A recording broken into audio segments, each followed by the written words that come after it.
مقید خاک ایپیسوڈ 5۔ وقت یوں ہی گزرتا گیا اور مزدوروں کا ضبط جواب دے گیا۔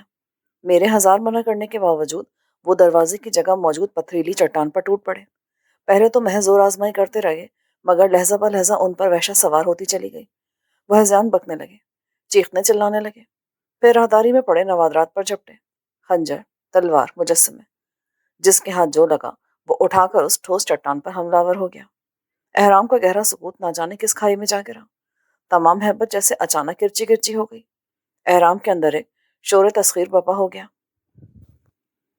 میں اپنے آپ کو بچاتے ہوئے دروازے کے قریب سے ہٹا اور راہداری میں پڑے تابوت کی جانب بڑھ گیا۔ اچانک کھانسی کا شدید دورہ بیدار ہوا اور میں تابوت میں پڑے سنہری مجسمے پر جھکتا چلا گیا۔ کھانسی کا جیسے سیلاب اٹھا تھا جو حلق کے درمیان کہیں الجھ کر رہ گیا تھا۔ میں بری طرح کھانستا رہا، مگر کھانسی رکنے کا نام نہیں لے رہی تھی۔ آنکھوں میں پانی بھر آیا، حلق جیسے اندر سے کٹنے لگا، سینے کی گہرائیوں میں کہیں دھماکے سے شروع ہو گئے۔ سب سے پہلے میرے مواصلاتی حواس معطل ہوئے۔ راہداری میں گونجنے والا شور دھیرے دھیرے مدھم پڑ گیا اور میرے کھانسنے کی آواز ہر آواز پر حاوی ہوتی چلی گئی، اور کچھ دیر بعد صرف میرے کھانسنے کی آواز زندہ رہ گئی تھی، یا پھر ایک گھن گرج، گرج یا دھماکے، دھماکے ہے گرج، جو میرے سینے کی گہرائیوں سے جنم لے رہے تھے۔ پھر شاید ان دھماکوں نے میرے پھیپڑے، دل، کلیجہ سب کچھ پھاڑ کر رکھ ڈالا، اور میں خلا میں ہاتھ پاؤں مارتا ہوا کہیں سمندر کی اتھاہ تاریکیوں میں ڈوبتا چلا گیا۔ اندھیرا، سناٹا، محیب سکوت۔ حواس غارت ہونے سے قبل جس اذیت نے میری روح کو رگیدا تھا، اس کے زیر اثر میں نے آخری نتیجہ جو اخذ کیا تھا وہ یہی تھا کہ مسلسل کھانسنے اور آکسیجن کی کمی کے باعث میرے پھیپڑے پھٹ گئے ہیں، منہ سے خون کا فوارہ ابل پڑا ہے، زندگی کا دامن ہاتھ سے چھوٹ گیا ہے، اور میں موت کی تاریک سمندر کی اتھاہ گہرائیوں میں کہیں ڈوبتا جا رہا ہوں۔ اس کے بعد تو مجھے اپنی کوئی خبر رہی اور نہ ہی اپنے ساتھ احرام میں مقید دوسرے افراد کی۔ بے حسی اور لا علمی کے یہ پردے جانے کتنی دیر تک مجھے لپیٹے رہے۔ پھر جب مجھے ان پردوں سے نجات ملی تو یہ سیاہیاں چھٹیں اور میں نے خود کو اپنے ہاسپٹل کے ICU میں پایا۔ میرے منہ پر گیس ماسک لگا تھا۔ پھر ایک پرمسرت آواز میرے کانوں سے ٹکرائی جو میری نسوں میں زندگی کا پیغام سرایت کر گئی۔ میرے خواب دیدہ حواس برق رفتاری سے بیداری کی جانب لپکے۔ شکیل صاحب ہوش میں آ رہے ہیں۔ آواز نوجوان ڈاکٹر علی عدنان کی تھی۔ غالباً کسی کو مخاطب کیا گیا تھا۔ میں نے زاویہ نگاہ تبدیل کیا۔ چند متفقع چہرے لپک کر میرے قریب آ گئے۔ ان میں خوبصورت جوان علی عدنان تھا، سینئر ڈاکٹر عقیل بناز تھے، دوسرے ڈاکٹر عارف وقاص تھے، اور چوتھی شخصیت جو تھی ان پر نظر پڑتے ہی میں چونکے بغیر نہ رہ سکا۔ وہ پروفیسر فاضل بصاری تھے۔ ڈاکٹر عقیل، عارف اور علی عدنان تینوں کے چہروں پر مسکراہٹ رنگ گئی، البتہ پروفیسر کی گہری آنکھوں سے تشویش کے سائے تو ہٹ گئے، مگر چہرے پر سنجیدگی چھائی رہی۔ میں نے خود کو پوری طرح فریش محسوس کرتے ہوئے منہ سے ماسک ہٹا دیا۔ تھینک گاڈ آپ ہوش میں تو ہے۔ ڈاکٹر عقیل نے گہری سانس لی۔ اب آپ کیسا محسوس کر رہے ہیں؟ علی عدنان میرے قریب آ گیا۔ میں نے حلق اور نتنوں کی جلن کو محسوس کیا، مگر ایسا کوئی احساس نہیں تھا۔ میں اٹھ کر بیٹھ گیا۔ بالکل پرفیکٹ، مگر میں یہاں تک پہنچا کیسے؟ اور پروفیسر صاحب آپ؟ یہ آپ کی خوش بختی تھی شکیل صاحب جو پروفیسر یہاں چلا ہے، وگرنہ شاید جب تک ہم آپ تک پہنچتے آپ کہیں اور پہنچ چکے ہوتے۔ ڈاکٹر عارف نے اپنے مخصوص گمبھیر لہجے میں کہا تو ان کا اشارہ سمجھتے ہوئے میرے حرام مغز میں کہیں برف کی ڈلی سی چٹکی۔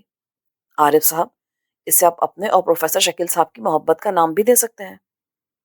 وہ کہتے ہیں نا کہ دل کو دل سے راہ ہوتی ہے۔ ادھر شکیل صاحب مشکل میں پھنسے، ادھر پروفیسر مسترب ہو کر یہاں ان سے ملنے کی غرض سے چلے آئے۔ ہے نا کمال کی بات کہ نہیں؟ علی عدنان کی عادت کچھ ایسی ہی تھی، ہر وقت ہنسنے ہنسانے والا بندہ تھا۔ اور وہ مزدور عبدل، ایک گلاس، وہ سامان، اس سب کا کیا بنا؟ میری بات پر سب سنجیدہ ہو گئے۔ پھر کسی اور کے بولنے سے پہلے ہی پروفیسر صاحب بول پڑے۔ پہلے تم تو یہاں سے اٹھو اور کوئی سوال نہیں کرنا۔ باہر پولیس اور انٹیلیجنس سے کچھ آفیسر موجود ہیں، تمہیں ان کے سامنے بھی جواب دہ ہونا ہے۔ میں بری طرح چونکا۔ پولیس؟ انٹیلیجنس؟ ہاں، تم نے بہت بڑی حماقت کا ثبوت دیا ہے۔ 4,500 سال پرانا احرام دریافت کر لیا اور کسی کو خبر تک نہ کی۔ کم از کم مجھے تو آگاہ کرتے۔ پروفیسر صاحب، میں آپ کی طرف آنے ہی والا تھا کہ صورتحال کچھ اس تیزی سے تبدیل ہوئی کہ ہم احرام کے اندر محبوس ہو کر رہ گئے۔ اس کے بعد اب آپ کے سامنے ہوش آیا ہے۔ تم نے جب کھدائی کا ارادہ کیا تھا تمہیں اس وقت چاہیے تھا کہ میرے پاس آتے، میں یقیناً تم کو اچھا مشورہ دیتا۔ میرے تو وہم و گمان میں بھی نہیں تھا کہ یہاں کو احرام مدفن ہوگا؟ وہ تو پہلے کھدائی کرنے والوں کا ایک مزدور زخمی حالت میں یہاں آیا تو ان کے سپروائزر نے کچھ ایسے ناقابل یقین واقعات کا تذکرہ کیا کہ میں تجسس کے ہاتھوں مجبور ہو کر وہاں جا پہنچا۔ یہ کھدائی تو ایک محض بہانہ تھی، حقیقت تو یہ تھی کہ میں وہاں کچھ عرصہ گزارنا چاہتا تھا، ان واقعات کا مشاہدہ کرنا چاہتا تھا جو اس دوران میرے سامنے بیان کیے گئے تھے۔ اب یہ اتفاق رہا کہ یہاں سے احرام برآمد ہو گیا اور ہم نے احرام کے اندر سے ایک تابوت اور کچھ نوادرات بھی حاصل کر لیے تھے۔ احرام کا اکلوتا دروازہ بند ہو چکا تھا۔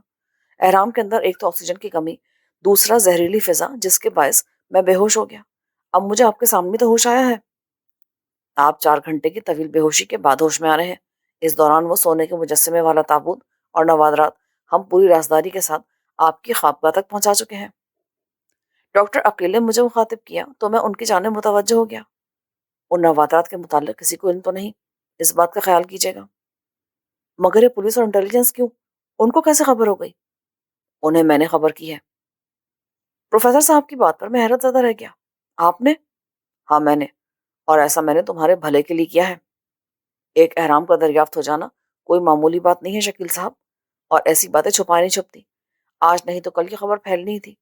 اب انتظامیہ اور آثار قدیمہ والوں تک یہ اطلاع تمہاری طرف سے پہنچی ہے۔ کل اگر یہی اطلاع ان تک کسی اور ذریعے سے پہنچتی تو تمہارے لیے سخت مشکلات پیدا ہو جاتی۔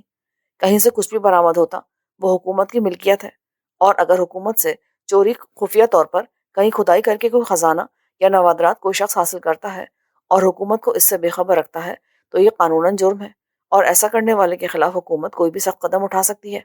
اب بات عقل میں آئی یا نہیں؟ میں آپ کی بات سمجھ رہا ہوں، مگر مسئلہ تو اب بھی کھڑا ہو جائے گا۔ کیسا مسئلہ؟ وہ تابوت اور نوادرات جو میری خوابگاہ تک پہنچائے گئے ہیں۔ تو پھر کیا ہے ان کو؟ پروفیسر صاحب، جب انتظامیہ والوں کو احرام کے اندر سے کچھ ملے گا نہیں تو وہ مجھ پر چڑھ دوڑیں گے۔ نہیں نہیں، ایسا کچھ نہیں ہوگا، اس بات سے تم بے فکر رہو۔ انہیں احرام کے اندر سے مزید نوادرات اور بھی مل جائیں گے۔ فی الوقت تو تم اپنے ذہن کو صرف اس بات پر تیار کر لو کہ جو آفیسر تمہارے منتظر ہیں ان کو تم نے کس طرح مطمئن کرنا ہے۔ اور ایک بات سے میں تمہیں اور آگاہ کر دوں کہ… کیا بات ہے پروفیسر صاحب؟ آپ اس طرح چپ کیوں ہو گئے؟ شکیل، تمہارے ساتھ جو مزدور احرام کے اندر پھنس گئے تھے ان میں سے صرف 3 زندہ بچے ہیں۔ عبدل اور اکلاس کو بھی احرام نے نگل لیا ہے۔ پروفیسر صاحب کے کہے ہوئے الفاظ پگھلے ہوئے لوہے کی طرح میرے کانوں میں اترے، کن پٹیوں کے اندر دھماکے سے ہونے لگے اور میں اپنی جگہ ساکت رہ گیا۔ عبدل، اکلاس اور دوسرے مزدوروں کے چہرے میری نظروں کے سامنے نمودار ہوئے۔ زندگی کے لیے، زندہ رہنے کے لیے کتنا مچل رہے تھے وہ۔ موت کا کیسا خوف جمع ہوا تھا ان کے چہروں پر، کتنی حسرتیں اور امیدیں ان کی آنکھوں میں کڑلا رہی تھی زندگی کے لیے۔ مجھے اپنے دل پر کسی گدھ کے بھدے، مکروہ اور کرخت پنجوں کی گرفت محسوس ہوئی اور اذیت کے تاثرات میرے چہرے پر امنڈ آئے۔ ڈاکٹر عقیل اور عارف دونوں میرے دائیں بائیں کندھوں پر ہاتھ رکھ کر مجھے اپنے سہارے کا احساس دلانے لگے۔ شکیل صاحب، خود پر کنٹرول رکھیں، اللہ کا شکر ادا کریں کہ آپ زندہ بچ گئے۔ ان بیچاروں کی موت یوں ہی لکھی ہوگی، اور یوں بھی 3 مزدور تو زندہ بچ گئے ہیں جن کی زندگیاں بھی باقی تھی۔ وہ صاف موت کے منہ سے بچ کر نکل آئے ہیں، اور جن کا وقت پورا ہو چکا تھا وہ اپنے خالق معبود کے سامنے جا پیش ہوئے ہیں۔ آپ پلیز اسٹریس مت لیں۔ اب تم اپنے ذہن کو مرنے والوں میں نہ الجھاؤ، جنہیں مرنا تھا وہ مر گئے۔ اب اپنے متعلق سوچو، باہر جو تمہارے منتظر ہیں ان سے کیا کہنا ہے یہ سوچو۔ پروفیسر صاحب نے نرم لہجے میں کہا، اور میں گہری سانس لے کر رہ گیا۔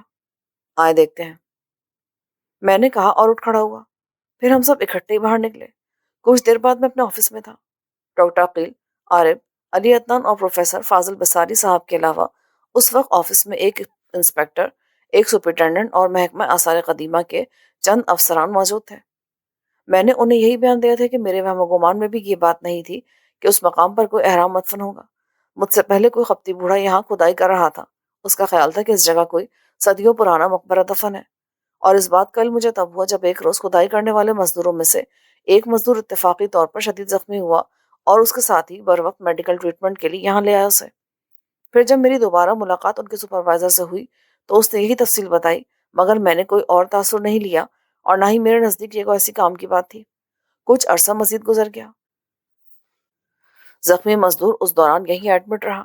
میری ایک بار پھر سپروائزر سے ملاقات ہوئی تو اس نے بتایا کہ ہمارا کھدائی والا کام بند ہو چکا ہے۔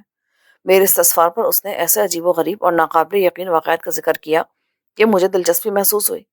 حالانکہ اس نے بھوتوں اور بدروحوں کا تذکرہ کیا تھا، اور مجھے ان باتوں پر قطعی یقین نہیں ہے، مگر اس نے تمام واقعات کچھ ایسے وثوق سے بیان کیے کہ میں تذبذب کا شکار ہو گیا، اور اسی تذبذب کی ہوا نے میرے آتش اشتیاق کو بھڑکا دیا۔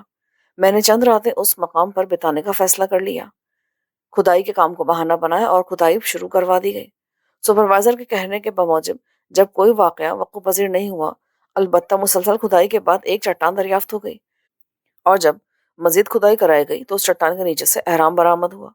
پھر اتفاقیہ طور پر ہی احرام کا دروازہ کھل گیا اور ہم اندر کا حال جاننے کے لیے بنا سوچے سمجھے بے اختیار احرام میں داخل ہو گئے، اور ہمارے اندر داخل ہوتے ہی احرام کا دروازہ نامعلوم کیسے بند ہو گیا اور ہم اندر پھنس کر رہ گئے۔ میں اس وقت آخری سانسوں پر تھا جب دروازہ دوبارہ کھلا اور پروفیسر صاحب اندر داخل ہوئے۔ بے ہوشی سے قبل میں نے پروفیسر صاحب سے درخواست کی تھی کہ اس احرام کی دریافتگی کے متعلق محکمے والوں اور انتظامیہ کو مطلع کیا جائے۔ میں نے بیان کاٹ چھانٹ اور کمی بیشی سے کام لیتے ہوئے انہیں تفصیل بتا دی۔ جب وہاں ہونے والے مزدوروں کے متعلق سوال پر میں نے غیر متوقع حادثے کا بیان دیا، اور یہی دونوں بیان میں نے تحریری طور پر سپرنٹینڈنٹ اور آثار قدیمہ کے ڈائریکٹر کو بھی دیے، اور میری بچت ہو گئی۔ میں نے ہزاروں سال پرانی تہذیب اور اس تہذیب کے متعلق ایک دارالاسرار دریافت کر کے حکومت کے محققین کے حوالے کیا تھا، سو وہ الٹا میرے شکر گزار ہو کر واپس لوٹے، اور ان کے چلے جانے کے بعد میں نے اطمینان کی ایک طویل سانس لی۔ پھیپڑوں پر دھری ایک بھاری اور گرم سل جیسے سرک گئی تھی، دل و دماغ جیسے ایک مکرو اور کرخت گرفت سے آزاد ہو گئے۔ میں نے خود کو بہت ہلکا پھلکا محسوس کیا۔ شکیل صاحب، اب خدا کا شکر ادا کیجئے کہ آپ ہر بات سے بری الذمہ ہو گئے ہیں۔ نہ تو مزدوروں کی موت کی ذمہ داری آپ پر عائد ہوئی، اور نہ ہی حکومت سے اجازت لیے بغیر اس وسیع پیمانے پر کھدائی کرانے کے باعث آپ کو مجرم ٹھہرایا گیا، حالانکہ قانون کی رو سے یہ بھی اچھا خاصا جرم ہے۔ ڈاکٹر عقیل نے مسکرا کر کہا۔ میں نے انٹرکام پر ملازم کو 5 کپ کافی کا کہا اور دوبارہ ان کی جانب متوجہ ہو گیا۔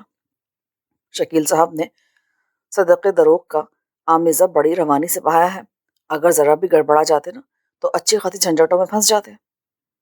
علی عدنان اپنے مخصوص انداز میں بولا تو سب کے چہروں پر ہلکی ہلکی مسکراہٹ تیر گئی۔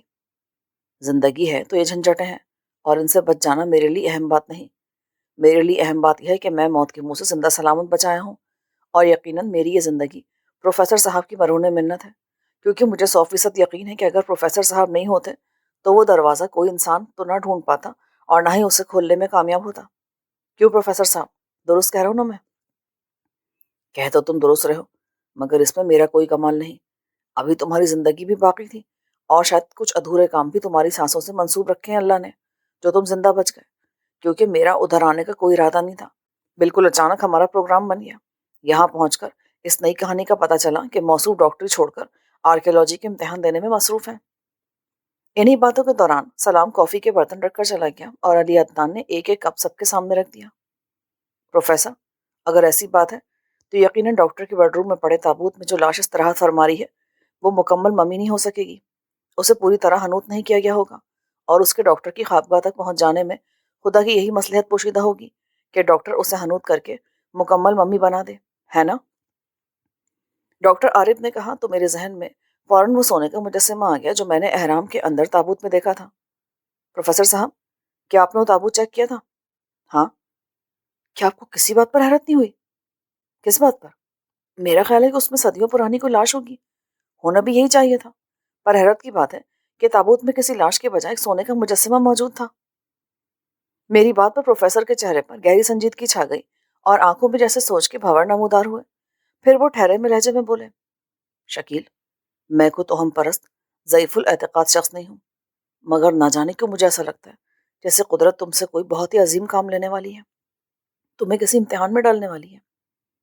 میں سمجھا نہیں آپ کہنا کیا چاہ رہے ہیں، کہ کیا کہہ رہے ہیں؟ پروفیسر صاحب کی پیشانی پر بھی الجھن کی لکیریں ابھر آئیں۔ عقیل، عارف اور علی عدنان بھی استفہامیہ نظروں سے پروفیسر صاحب کی جانب دیکھنے لگے۔ دیکھو، میری بات کو سمجھنے کی کوشش کرنا۔ اس پوری کائنات میں یا تمام جہانوں میں جو کچھ تھا، ہے، ہوگا، یا جو کچھ ہو رہا ہے، وہ سب فطری اصولوں کے مطابق ہے۔ ہم کسی بھی چیز کو یا کسی بھی عمل کو، چاہے وہ انسانی ہے یا حیوانی، غیر فطری کہنے کے مجاز نہیں، کیونکہ فطرت کو ترتیب دینے والی خدا کی ذات ہے۔ اب اگر کچھ غیر فطری ہے تو گویا وہ فطرت کے دائرہ کار سے خارج ہے، اور جو فطرت کے دائرہ کار سے خارج ہے گویا وہ فاطر کی دسترس سے خارج، اور یہ کسی طور ممکن نہیں۔ تم سمجھ رہے ہو نا؟ پروفیسر صاحب، مجھے الجھن ہو رہی ہے، آخر آپ کہنا کیا چاہتے ہیں؟ فی الحال تو میرا اپنا ذہن بھی الجھ رہا ہے، بہرحال جو میرے ذہن میں چبھ رہا ہے وہ تو میں بتاتا ہوں، باقی تجزیہ تم خود کر لینا۔ فطرت سے ٹکر لینے والے بدبخت ہر دور میں پیدا ہوتے ہیں اور ان کا انجام بڑا عبرتناک ہوا کرتا ہے۔ کچھ بدبختوں نے فطرت کے درمیان رکاوٹیں پیدا کرنے کی کوشش کی ہیں۔ انسانوں کے ناپاک ارادے انسانی ختم کرتے ہیں۔ تم یوں سمجھ لو کہ تمہیں فطرت کے خلا بھرنے کے لیے فادر نے منتخب کیا ہے۔ کچھ کچھ عقدے ڈالنے کی منحوس جسارتیں کی گئی ہیں۔ تمہیں فطرت کے وقتے کھولنے ہیں۔ اور تم بات کر رہے تھے نا سونے کے مجسمے کی، کہ تابوت میں لاش ہونی چاہیے تھی۔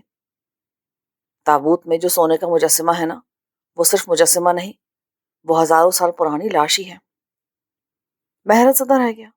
عقیل، عارف اور علی عدنان کی حالت بھی مجھ سے مختلف نہیں تھی۔ پروفیسر صاحب، یہ کیسی بیتوں کی باتیں کرنے لگے آپ؟ ہم نے خود وہ مجسمہ دیکھا ہے، خالص سونے کا بنا ہوا ہے، اور آپ اس مجسمے کو ہزاروں سال پرانی لاش بتا رہے ہیں۔ عارف کا لہجہ تندی لیے ہوا تھا۔ پروفیسر صاحب، یہ تو کوئی تسلیم ہو جانے والی بات نہیں ہے نا؟ میں نے بے یقینی سے کہا۔ تم جس وقت بے ہوشی کے عالم میں پڑے تھے، اس دوران میں اس مجسمے اور تابوت پر میں 3 گھنٹے تک مسلسل مغز ماری کرتا رہا ہوں۔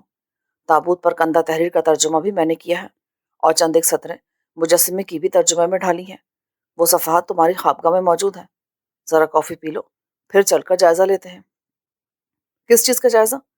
کیا وہ مجسمہ اٹھ کر بیٹھ جائے گا؟ ڈاکٹر عقیل نے تمسخرانہ انداز میں کہا تو پروفیسر صاحب اس کی جانب متوجہ ہو گئے۔ نہیں، ان کاغذات کا جائزہ لیتے ہیں جن پر میں نے تابوت پر کندہ قدیم تحریر کا ترجمہ اتارا ہے۔ میرا خیال ہے کہ میں کچھ بھول رہا ہوں۔ الفاظ کی ترتیب میرے ذہن میں گڑبڑ ہو رہی ہے، لیکن اتنا تو مجھے یاد ہے کہ مجسمے کے سینے پر تحریر تھا کہ اس کے اندر بد نصیب مریاقس کا زندہ وجود ہے۔ کچھ ایسی ہی تحریر تھی۔ زندہ وجود؟ زندہ وجود سے کیا مراد ہے آپ کی؟ عارف نے حیرت سے کہا۔ زندہ وجود سے میری کوئی مراد نہیں، میں وہ بتا رہا ہوں جو مجسمہ پر لکھا تھا۔ اب اصل حقیقت کیا ہے یہ میں نہیں جانتا۔ ہاں، اتنا ضرور کہوں گا کہ کچھ انہونی ہونے والی ہے۔ آپ بھی کمال کرتے ہیں پروفیسر صاحب، ساتھ ساتھ عجیب و غریب بیان بھی دیے جا رہے ہیں اور یہ بھی کہتے جا رہے ہیں کہ حقیقت کا مجھے علم نہیں۔ عجیب بات ہے نا؟ ڈاکٹر عارف کا لہجہ ناخوشگوار ہو گیا۔ میں نے محسوس کیا کہ اگر اس موضوع پر مزید کچھ دیر اور گفتگو ہوتی رہی تو بلا وجہ کشیدگی پیدا ہو جائے گی، سو میں نے مداخلت کرتے ہوئے گفتگو کا رخ موڑا۔ پروفیسر صاحب، چھوڑ اس مسئلے کو، ابھی چلیں گے، آپ کا کیا ہوا ترجمہ دیکھیں گے اور آگے کا ترجمہ مکمل ہونے کے بعد اس مسئلے پر گفتگو کریں گے۔ آپ یہ بتائیں کہ آپ کا اس طرح اچانک بغیر کوئی اطلاع کے ادھر آنے کا پروگرام کیسے بن گیا؟ سب خیر خیریت تو ہے نا؟ خیریت یہ تھی، وہ میرا ایک شاگرد انڈیا سے آیا ہوا تھا 2 روز پہلے، جسونت دیال۔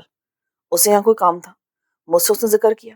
میں نے سوچا چلو میں بھی تمہارے ساتھ چلتا ہوں، تم سے ملاقات ہوئے بھی کافی عرصہ ہو گیا تھا، سو سوچا کہ چلو اسی بہانے تم سے بھی مل لوں گا۔ ارادہ تھا کہ خود یہاں رک جاؤں گا اور اسے کہوں گا کہ بھئی تم اپنا کام نپٹاؤ، واپسی میں مجھے یہاں سے پک کر لینا۔ مگر جب ہم یہاں پہنچے تو پتہ چلا کہ یہاں تو کہانی اور کچھ بنی ہوئی ہے۔ یہاں سے ہم پھر علی عدنان کے ساتھ تمہاری طرف گئے تو خیموں میں موجود مزدوروں نے بتایا کہ احرام کا دروازہ کھل گیا تھا اور تم اندر داخل ہونے کی تیاری میں لگ گئے تھے، اور جو چند مزدور تمہارے ساتھ ہیں ان کو تم نے واپس اوپر بھیج دیا ہے۔ پھر جب ہم نیچے پہنچے تو نہ کوئی روشن تھا نہ کوئی دروازہ، اور جب دروازہ کھلا تو اندر کا ماحول عجیب و غریب تھا۔ تمام مزدور دروازے کے سامنے بے سود پڑے تھے، تم خود چند قدم کے فاصلے پر تابوت کے اندر اوندھے پڑے ہوئے تھے۔ بہرحال ہم نے تمہارے ساتھ ساتھ وہ تابوت اور نوادرات بھی اٹھا لیے۔ جسونت ذرا جلدی میں تھا، اس لیے یہاں آنے کے بعد وہ تو اپنے کام کے سلسلے میں چلا گیا اور ڈاکٹرز تمہاری وجہ سے پریشان ہو گئے۔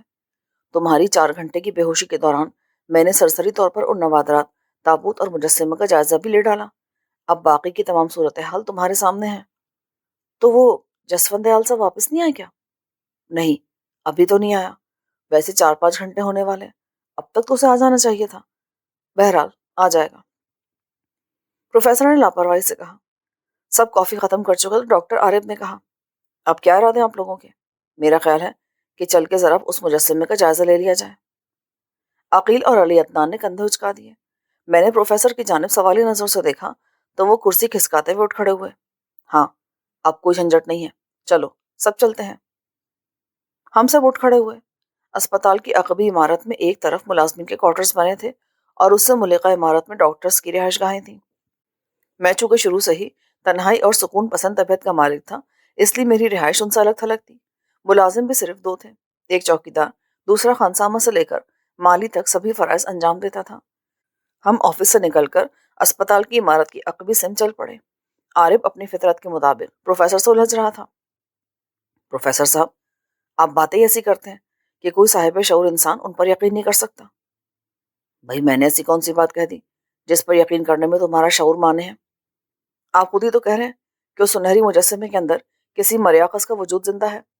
کیسی خلاف عقل بات ہے کہ ایک ہزاروں سال قدیم ایک ایسے اہرام کے جو زمین کی گہرائی میں دفن تھا، اندر سے ایک تابوت برآمد ہوتا ہے، اس میں سے ایک مجسمہ نکلتا ہے اور اس مجسمے کے اندر ہزاروں سال سے ایک زندہ وجود مقید ہے۔ بھلائی کو تسلیم کرنے والی بات ہے کیا؟ تو میں نے اپنی طرف سے تھوڑی کہا ہے، میں نے تو وہ بتایا تھا کہ یہ تحریر تابوت پر لکھی ہے اور آپ نے یقین کر لیا، کیا صحیح ہوگا؟ ایسا ہونا ناممکنات میں سے بھی نہیں ہے۔ واہ پروفیسر، آپ بھی کمال کرتے ہیں، ذرا بات کی وضاحت تو کریں کہ یہ ممکن کیسے ہے؟ مسٹر عارف، اس جہان میں کچھ بھی ناممکن نہیں۔ انسان رب کا نائب ہے، اشرف المخلوقات ہے۔ تم نے صرف ان الفاظ کو تسلیم کیا ہوگا، معنی، مفہوم اور ان الفاظ کی گہرائی میں اترنے کی کبھی کوشش نہیں کی ہوگی۔ تم نہیں سمجھ سکتے کہ انسان کیا بلا ہے۔ وہ بھی انسان ہی تھا جو مردوں کو زندہ کر دیا کرتا تھا۔ وہ بھی انسان ہی تھا جس کے ہاتھ میں آ کر فولاد موم بن جاتا تھا۔ وہ بھی انسان ہی تھا جس کے لیے دریا نیل کا پانی دو اطراف سے مٹ گیا تھا۔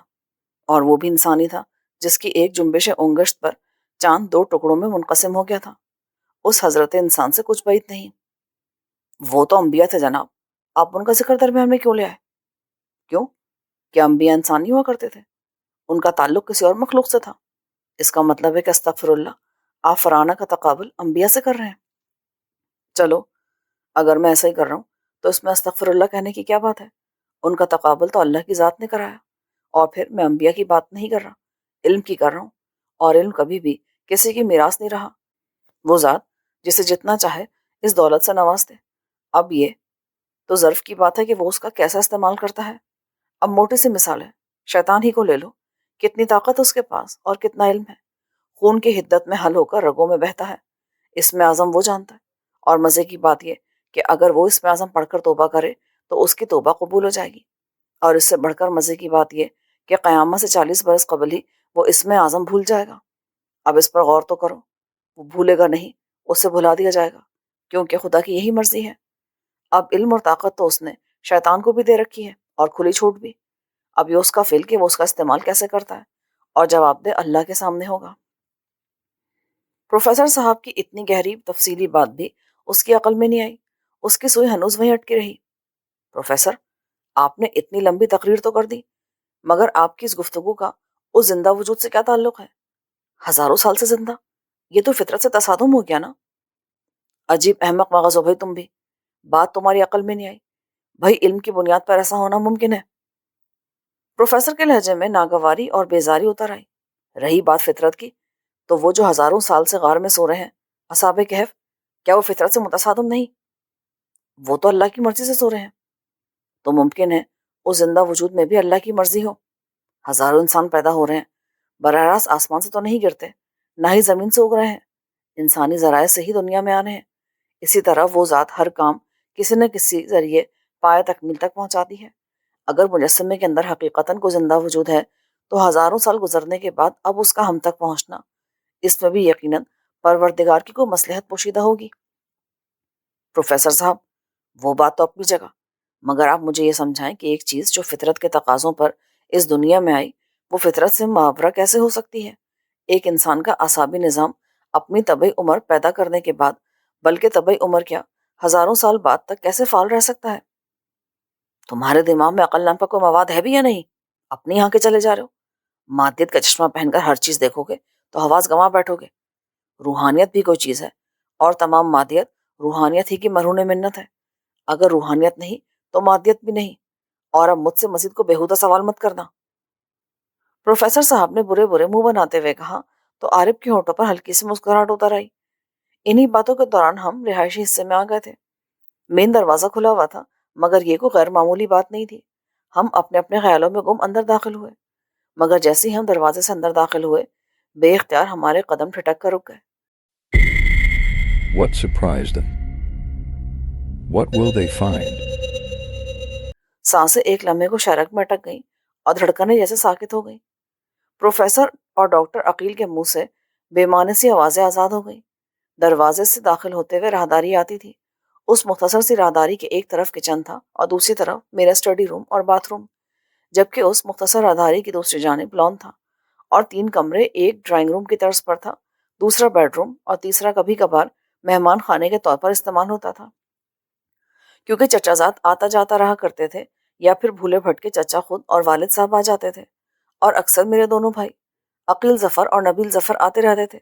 چونکہ ان سب کا میری اس داستان حیات سے تعلق نہیں ہے، اس لیے ان کا ذکر بھی ضروری نہیں سمجھا۔ ہاں، تو میں کہہ رہا تھا کہ ہم اندر داخل ہوتے ہی ٹھٹک کر رک گئے۔ ہماری آنکھیں حیرت اور بے یقینی کے عالم میں پھیل گئیں اور دماغ میں جیسے زلزلے بپا ہو گئے۔ ہم سے 4 قدم کے فاصلے پر راہداری میں چوکیدار کی خون میں لت پت لاش پڑی تھی اور اس کی اذیت گزیدہ نظریں ہماری ہی جانب جمی ہوئی تھیں۔ اس کی ساکت پتلیوں اور فرش پر جمے خون کی سیاہ رنگت سے ہی ہم نے اندازہ لگا لیا کہ وہ مر چکا ہے۔ یہ صورتحال ہمارے لیے کچھ ایسی غیر متوقع تھی کہ کچھ دیر کو تو سب اپنی اپنی جگہ ساکت و جامد سنگی مجسموں کی مانند کھڑے رہ گئے۔ پھر اس سکتے کو پروفیسر صاحب کی گمبھیر آواز نے کرچی کرچی کر ڈالا۔ کھیل کا آغاز خون سے ہو رہا ہے، بہت خون بہے گا۔ لہجہ پر اصرار تھا، مگر میں کوئی تبصرہ کیے بغیر چوکیدار کی لاش کی طرف بڑھ گیا۔ اس کی باڈی میں 3 گولیاں لگی تھیں، ایک شانے میں اور ایک سوراخ ٹھیک اس کے دل کی جگہ پر نظر آ رہا تھا۔ میری ذہنی کیفیت نہایت انتشار کا شکار تھی۔ میں نہ تو خون پہلی بار دیکھ رہا تھا اور نہ ہی لاش، مگر صورتحال میرے اعصاب کو گرفت میں لے کر جھنجھوڑنے لگی تھی۔ میرے مکان میں میرے چوکیدار کا قتل، پر کیوں؟ یہ کیوں بڑی اذیت ناک اور پریشان کن تھی۔ میں تیزی سے آگے بڑھا، میرا رخ اپنے بیڈ روم کی طرف تھا، باقی سب میرے عقب میں تھے۔ علی عدنان نے آگے آنے سے پہلے بیرونی دروازہ لاک کر دیا تھا۔ بیڈ روم کا دروازہ خلاف توقع کھلا ہوا تھا اور اندر سے ٹی وی چلنے کی آواز آ رہی تھی۔ میرے قدم رک گئے، اعصاب لاشعوری طور پر ایک تناؤ کا شکار ہو گئے۔ میں نے محتاط قدموں سے آگے بڑھ کر اندر جھانکا اور اندر کا منظر مجھے دہلا گیا۔ عقیل، عارف، علی عدنان اور پروفیسر میرے عقب میں چوکنے کھڑے تھے۔ میرے چہرے کی بدلتی رنگت دیکھ کر علی عدنان فوراً آگے بڑھایا۔ اس نے کوئی سوال نہیں کیا، سیدھا اندر جھانکا اور اس کے چہرے پر بھی سنسنی کے تاثرات ابھر آئے۔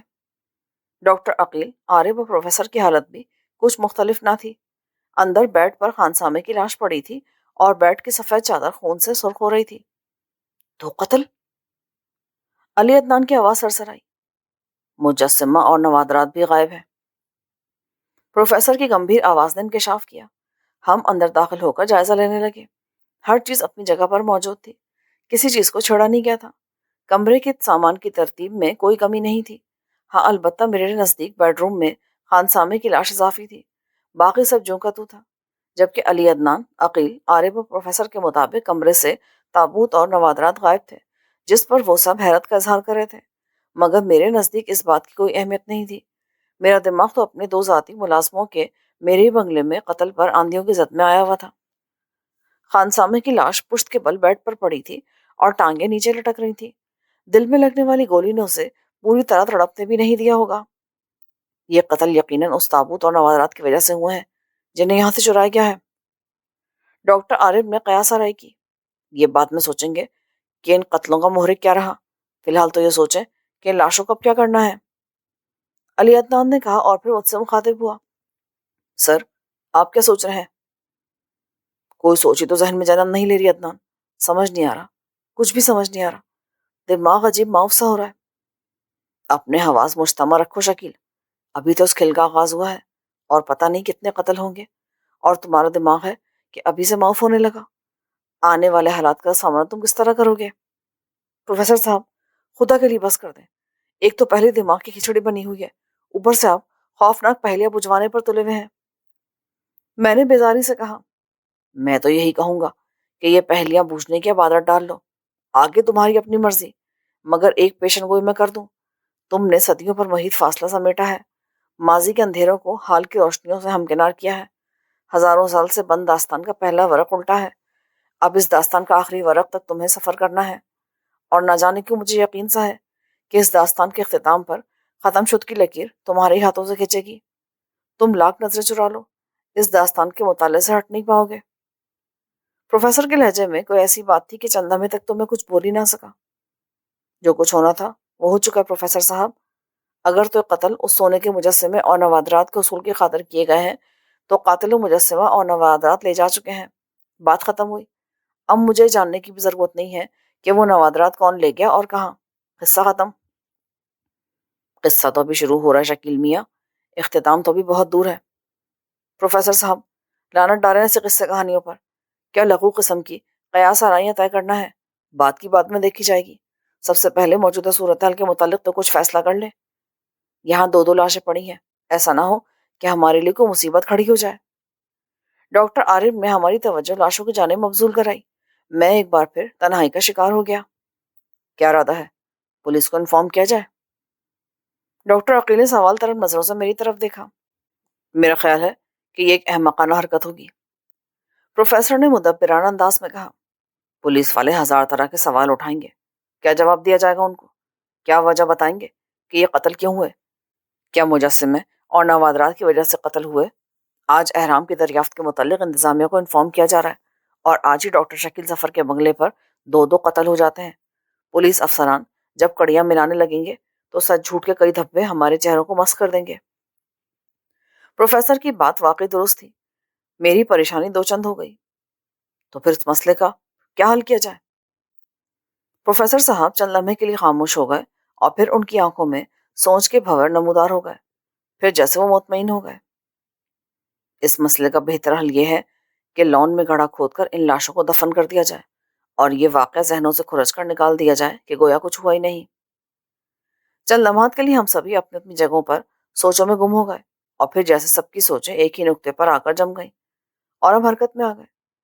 تقریباً 1 گھنٹے بعد پورے بنگلے میں کسی قتل کا کوئی ہلکا سا نام و نشان تک باقی نہیں رہا تھا. دونوں لاشیں دیوار کے ساتھ دفن کرنے کے بعد اوپر گملے سجا دیے گئے تھے. بیڈ کی چادر جلا دی گئی تھی. گدا دھو کر پلٹ دیا گیا تھا اور نئی بیڈ شیٹ اس پر بچھا دی گئی تھی. راہداری کا فرش بھی جیسے چمک اٹھا تھا. ہر طرف سے مکمل اطمینان ہو جانے کے بعد میں نے گہری سانس لی. تمام اعصاب بھی تناؤ تحلیل ہو گیا اور طبیعت قدرے فریش سی ہو گئی.